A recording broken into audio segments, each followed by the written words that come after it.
là, il y avait un cahier des charges qui était assez précis sur un bâtiment d'accueil d'une station de ski, on va dire que c'est la porte d'entrée de la future station franco-suisse. La principale chose, c'était vraiment la compacité du projet.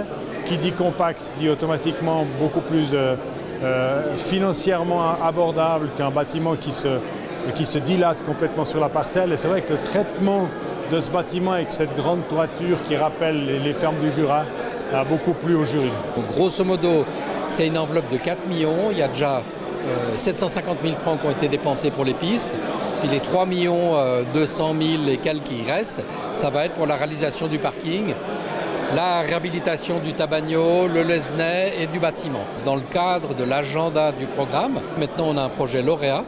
Et puis maintenant, on a environ 1 an et demi pour réaliser le projet. C'est pas compliqué lorsque les deux pays ont tous les deux à cœur de bâtir un projet de qualité. Et c'est ce qui a sous-tendu le projet d'Oltuf. On a certaines contraintes côté français, on en a d'autres côté vaudois. On s'aperçoit que finalement, si on n'a pas les mêmes prises électriques, on s'arrange et on trouve un terrain d'entente pour aller vers vraiment un projet qui correspond à tous et qui s'inscrit au mieux dans notre paysage. Janvier 2020, pendant 10 jours, on aura des compétitions sportives de jeunes athlètes qui viendront sous couvert des Jeux Olympiques de la jeunesse portés par Lausanne 2020 faire nos compétitions sur France. Et c'est la première fois dans toute l'histoire de l'olympisme qu'on a des Jeux Olympiques qui se déroulent sur 2 pays. Donc là, à travers Doltuf et les Jeux Olympiques de la jeunesse 2020, on a vraiment 2 occasions magnifiques de collaborer. Bon, la première chose dans un projet de ce type-là, évidemment, on est admiratif devant le paysage.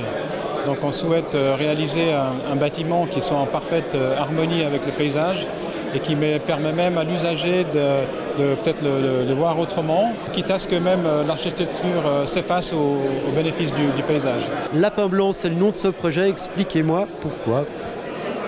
Le lapin blanc, on a emprunté le lapin blanc à la fable Alice au pays des merveilles.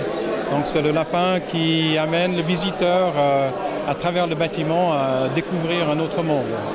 Donc ce sera une visite psychédélique.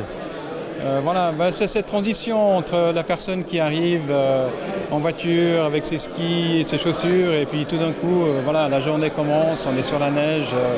On a voulu que le bâtiment amplifie cette transition.